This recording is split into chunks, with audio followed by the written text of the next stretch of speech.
o'zi aka kim hech e'tibor qilganmisiz? Aka bu o'zi kichkina bo'lsa ham ukasini beshigini tebratgan zot aka bo'ladi. Hamma aka o'zidan keyingi ukasini beshigini tebratgan. Mentalitetimizda 1,5-2 yil deganda bir go'day dunyoga keladi.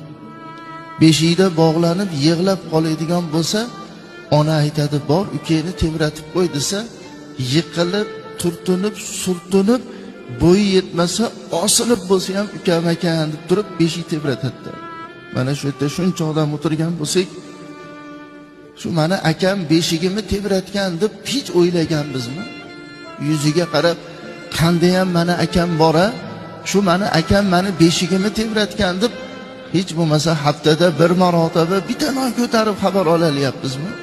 Xo'p, o'sha nonni pulga berar, hech bo'lmasa quruq xabar olalyapmizmi? Xo'p, o'shanga ham vaqtimiz bo'lmasa, hech bo'lmasa eslab duo qilib qo'yalyapmizmi?